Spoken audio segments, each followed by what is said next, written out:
Okay, so last video में मैंने triggers की बात की थी और मैंने आपको बताया था कि कैसे आपके ट्रिगर्स आपके बिगेस्ट टीचर्स हैं, आपको बहुत कुछ सिखाते हैं। अगर आप सीखना चाहो ना तो एक पूरी कहानी वो आपको बता सकते हैं एंड आपको बता सकते हैं कि कैसे उनको ठीक करना है। मैं स्ट्रेट जो है ना हीलिंग के प्रोसेस पे जंप कर रही हूँ क्योंकि मुझे पता है कि फालतू का ज्ञान किसी को नहीं चाहिए। सबसे पहली चीज आपके हीलिंग प्रोसेस में जो आप कर सकते हो वो ये है कि फेस द पेन। हमारी प्रॉब्लम ये है कि हमारे अंदर जब कोई दुख उठ रहा है, कोई दर्द उठ रहा है तो हम उसको दबाने की कोशिश करते हैं और हो सकता है कि बचपन में हमने उसे बहुत दबाया हो इसीलिए वो अब थोड़ा थोड़ा करके निकलना चाहता है और निकल रहा है। तो जो भी आपका दुख दर्द है, जो भी आपका वुंड है, जो वो पेन जब वो फील आपको होता है ना, you have to feel that pain. जो भी उस मोमेंट जब आपको पता लगता है कि आपके अंदर ये दुख है, मे बी आपको इनफ फील नहीं होता, जस्ट फील दैट फीलिंग। उसको अवॉइड मत करो, उसके ऊपर चाय मत डालो, उसके ऊपर शॉपिंग मत डालो, उसके ऊपर सोशल मीडिया मत डालो, कुछ मत डालो। Just be with yourself, be there. और अगर रोना आता है तो रो, चिल्लाना आता है तो चिल्लाओ, जैसी भी जो फीलिंग आ रही है उसको बाहर निकालो। बहुत सी हमारी प्रॉब्लम्स जो हमारे लाइफ में आजकल है वो इसलिए है कि सब कुछ ट्रैप्ड है अंदर, उसको बाहर निकलने का मौका ही नहीं मिल रहा, वो एक्सप्रेस ही नहीं हो रहा। हम दबा रहे हैं और हम सोच रहे हैं चीजें ठीक हो गई, हम छुप रहे हैं उनसे, ब्लाइंड की तरह एक्ट करें कि नहीं मुझे तो पता ही नहीं है, मेरे अंदर कोई पेन नहीं है, कोई दिक्कत नहीं है। वो सारी चीजें कैसे ठीक होंगी अगर हम उनको फेस नहीं करेंगे तो। अपने बड़े से बड़े दर्द में, दुख में जब आप उसको सुन लेते हो ना, अपनी कहानी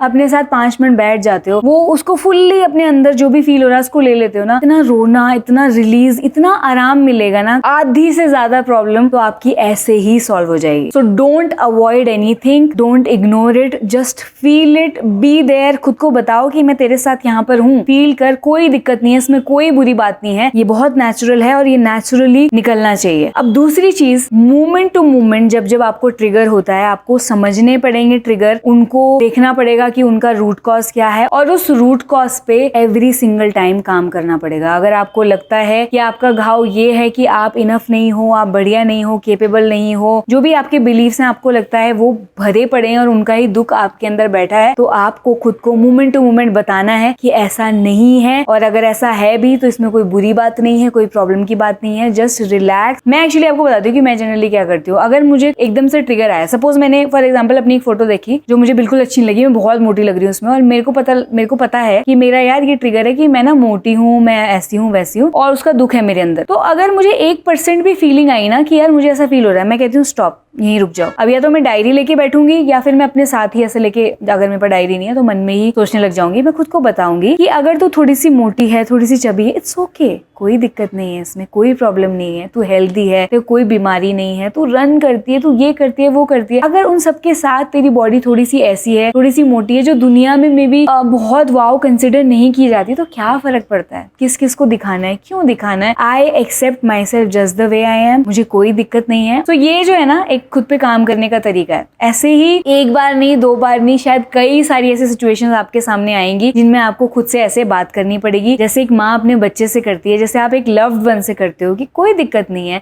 तेरी स्किन डार्क है, कोई फर्क नहीं पड़ता दुनिया में, ऊपर से देखो तो कौन काला है कौन गोरा है, इससे क्या फर्क पड़ता है। चींटियों को हम देखते हैं तो क्या हम ये सोचते हैं कि ये वाली सुंदर है, वाली सुंदर नहीं है? तो बेसिकली आपको खुद को उस ट्रैप से खुद ही बाहर निकालना है। आपको अपना पेरेंट बनना है, आपको वो पेरेंट बनना है जो शायद आपको लाइफ में कभी नहीं मिला। आपको खुद को समझा के, बुझा के, एवरी सिंगल टाइम, एक बार से बिल्कुल भी ये नहीं होगा, लेकिन जितनी ज्यादा सिचुएशंस आपके सामने आएंगी और जितना ज्यादा आप ये काम करोगे, आप देखोगे उतनी ही जल्दी आप हील हो जाओगे और इन चीजों से बाहर निकल जाओगे। It is very very much possible कि आप जब ऐसे को अपने आप को समझाते हो, खुद को दिखाते हो कि कोई गड़बड़ नहीं है, तुम्हारे दिमाग में डाली गई है, बार बार ये खुद को बोलते हो ना, तो आप हील हो जाते हो। तीसरी चीज जो और अच्छे से काम कर सकती है वो है एफर्मेशन। सो अगर आपको लगता है आपकी एक प्रॉब्लम है, आप ऐसा फील करते हो, ऐसा सोचते हो और आपको वैसा फील नहीं करना है, खुद को बार बार बताना है कि ऐसा नहीं है, तो आपको उसके लिए एफर्मेशन बनाने पड़ेंगे। आप गूगल पे सर्च कर लेना affirmation for this healing, affirmation for that healing, जो भी आपकी प्रॉब्लम है आप देखना उसके एफर्मेशंस आपको नेट पे बहुत आसानी से मिल जाएंगे। एवरी सिंगल डे आपको एफर्मेशंस लिखने हैं। बेसिकली जो आपको बोल बोल के आपके अंदर डाला गया, जो आपको परेशान करके, तंग करके आपके दिमाग में घुसा दिया गया, वो सबको उल्टा करने के लिए अब आप दूसरी बात बोलोगे। एंड एफर्मेशन शुरू में लग सकती है कि भाई यार कुछ भी मतलब नहीं हुआ तो अजीब लग रहा है, बट यू विल सी जैसे जैसे आप उनको डे बाय डे करते रहोगे आपके लिए वो आसान होंगी और आपको जो उनका असर है ना वो अपने आप पे दिखने लग जाएगा। नाउ लास्ट चीज, ये तो आपका वर्क हो गया, मे बी जर्नलिंग के थ्रू, खुद से बात करके, इमोशंस फील करके, एफर्मेशंस करके। बट एक चीज मैं और कहना चाहती हूँ, वो ये है कि जैसे आपका ना नर्वस सिस्टम है, अगर आपका नर्वस सिस्टम ने बहुत स्ट्रेस झेला है, बहुत ट्रॉमा झेला है ना, तो वो हमेशा एक ना अनसेफ मोड में रहता है। वो हमेशा सोचता है कि उसको कुछ करना है, नहीं एकदम से रेडी रहना है, किसी ने कुछ बोला तो एकदम से रिएक्शन आ गया। मतलब वो बहुत एक्टिव रहता है इस सेंस में, क्योंकि शायद उसने बहुत अनसेफ फील किया और उसको लगता है भाई नहीं, मुझे अपने आप को बचाते रहना है, मुझे अपना ध्यान रखना है। सो लाइफ में उस नर्वस सिस्टम को काम करना उतना ही जरूरी है, उसको शांत करना बहुत जरूरी है। एंड इसी टाइम, इसी वजह से जो मेडिटेशन है, ब्रेथ वर्क है, योगा है, जर्नलिंग है, हल्की फुल्की वॉक है, इस टाइप की चीजें आपके लिए बहुत बहुत हेल्पफुल रहती हैं। क्योंकि अगर आपका नर्वस सिस्टम काम होगा तभी जो मैं ये बातें आपको बता रही हूँ, इतनी हिम्मत उस मूवमेंट में या उस मूवमेंट के थोड़ी देर बाद भी ये सोचना यार मैंने क्या गड़बड़ करी, मेरे अंदर क्या कमी है, इसके लिए एक काम इंसान चाहिए। नर्वस सिस्टम ऐसा होना चाहिए कि यार कोई दिक्कत नहीं है, आराम से इस चीज को सॉल्व कर लेंगे। बेसिकली आपकी जो पावर है to understand things, to deal with things, to manage things, to learn from it and not do it again and again, खुद को ये बोलना, इन सब के लिए एक शक्ति लगती है। वो शक्ति जो है ना इन्हीं एक्टिविटीज से आती है। तो ये मैंने आपको बताई फटाफट से। आई थिंक 3-4 चीजें आपने देख लिया होगा कि कैसे आप हील कर सकते हो।